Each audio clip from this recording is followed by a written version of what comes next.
Well, with so many wonderful presentations this afternoon, I was really thinking so many important things having been said. I really was wondering what I could add. So I will just offer a few snippets of what I have prepared, also to keep to time.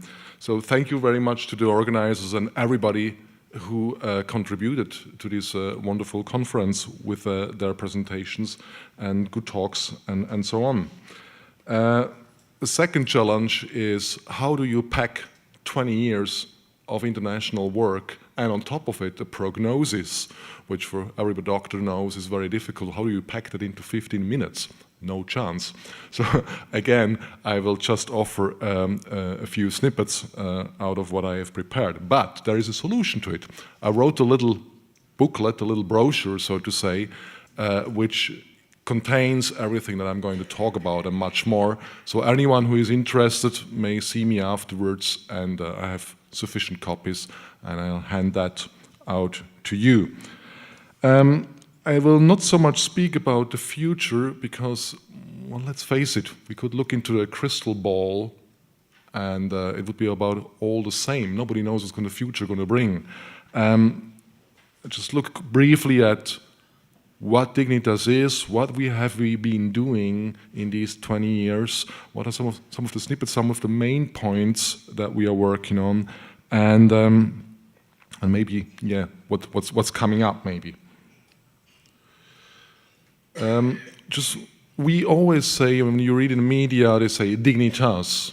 I just want to point out that the real and correct name of our non-profit member society is Dignitas, to live with dignity, to die with dignity. Well, everybody uses, and myself too, we should use the short word or the short abbreviation Dignitas, but this is actually the correct and full and registered name. Why is this important? Dignitas stands for Latin, it means dignity, and to live with dignity comes before to die with dignity.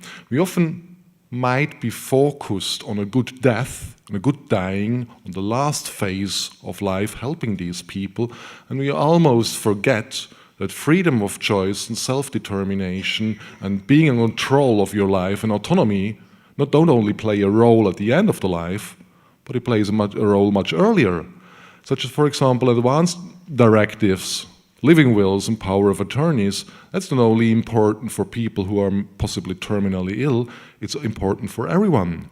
Because you might have a car accident as a young person, might fall down the stair, and then you suddenly have doctors, loved ones, and so on, having to make decisions on your behalf because you don't have mental competence anymore because you're in a coma, and it's very hard for them to make decisions for you because they might not even know what you want. So we should widen the focus and also very much look at what is happening in life before we get to the last stage. Dignitas is maybe a bit special that we are not founded by sort of assisted dying focus and not by doctors, but the organization is very much a legal organization, a human rights organization, an organization which intends or plans or wants to implement freedom of choice in life and at life's end. That includes, for example, which is maybe a little bit unusual, the concept of suicide attempt prevention. Now, what has that to do with assisted dying? I will have a word on that later on. I mentioned that, the right and freedom to choose at home. It is absurd that someone from anywhere in the world has to travel to Switzerland, from these countries who do not have a right to die legislation yet, has to travel to Switzerland to have full freedom of choice at the end of life. This must end. And this is what Dignitas is all about and has been working for on an international level with legal political work for 20 years. Often, it is forgotten that when we talk about autonomy and self-determination, self-responsibility is part of that. Everybody talks about, I want to decide, it's my choice, and so on. But excuse me, if you call out for that, you also must take the responsibility for your actions. And that means, for example, in terms of assisted suicide is not going to be served on a silver plate. It's not you that can make responsible the doctor to do the deed for you. You have to make a request, you have to do all the work to get there, and you have to do the last act. And this implies responsibility. So we sometimes have old German people saying, can I get the injection when coming to you, Dignitas? And said, no, you have to drink the medication yourself. So, what? Yes, this is about self-responsibility. It's about you doing an act and taking the responsibility for it. Cracking the taboo, what does that mean? We talk about suicide. I know that many in the movement don't like the word because it has sort of a hard touch with it. But myself being a lawyer, I say, whether you end your life as a young person out of despair or whether you end your life by medical assisted dying, legally, technically, if you do it yourself, it is still a suicide, and nothing changes that about it. The other one is voluntary euthanasia, for example. Cracking the taboo means that we talk about these things openly and call a spade, even if it sometimes hurts. There are, of course, in other approaches that use other tactics, depending on what sort of people you speak to. But the base is all that we name the things the way they are. Another important aspect about Dignitas is that we do comprehensive advisory work.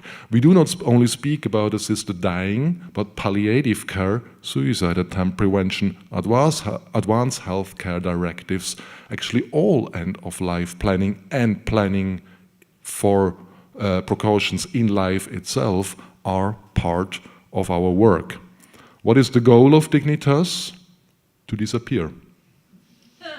Simple as that. If all countries have implemented a system which allows people to have choice at home, then nobody needs an organization like Dignitas anymore. People can have that choice at home, and that's what we are working for, have been working for the last 20 years, and will be working for the next 20 years. I'll skip this one. Just a quick glimpse at one of the polls that we financed, that we have supported. I mean, you've seen tons of these polls. Just a very important aspect.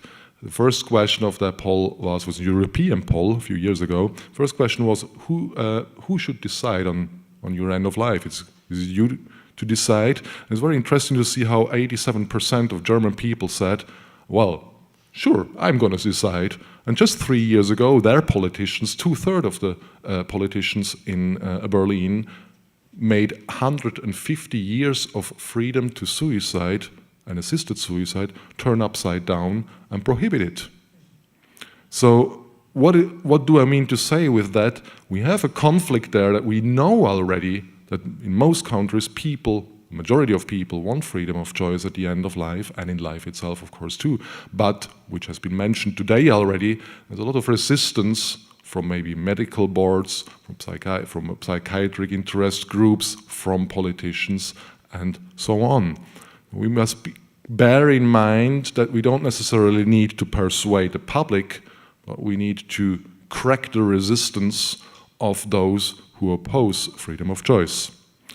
Which means, if you can't persuade politicians, if you can't gain a majority, then you have to take matter to the courts. And this is what we have been doing for many years. The important aspect is that if you do a court case, you have to bring it all in at the basic level already. And just mentioning one of the cases is the Haas versus Switzerland case, which is a case that Dignitas did.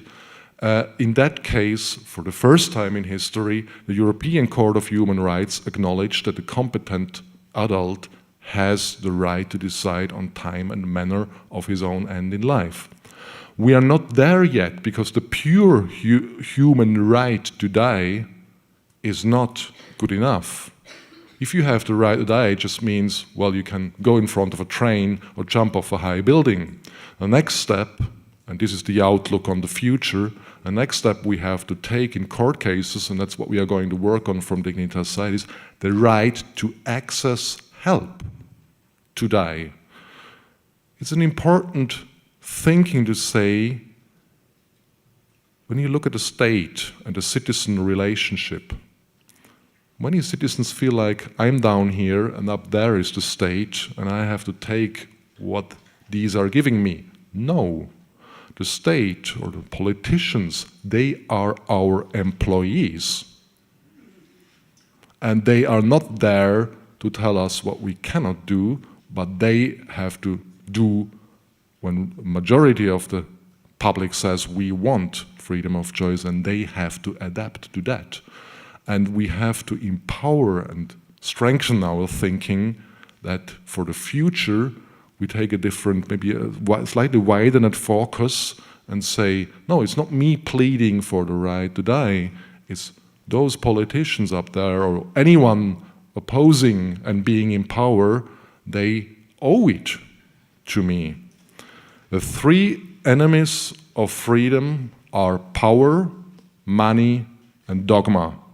And if you can crack those, we get one step further, and we have to get smarter, doing, for example, court cases. We have to widen the focus and implement suicide attempt prevention, palliative care, advanced healthcare directives, and assisted dying all together. I'm just giving this one last slide, and then I'm done. Advanced healthcare planning, suicide attempt prevention, palliative care, and assisted dying belong together. And this means we have to take a comprehensive approach, implement all that in our work, and thus kind of widen the focus and work with court cases on one hand and with political lobbying on the other hand to implement access to freedom of choice, not only the right to die, but the right to access help when it is needed. Thank you.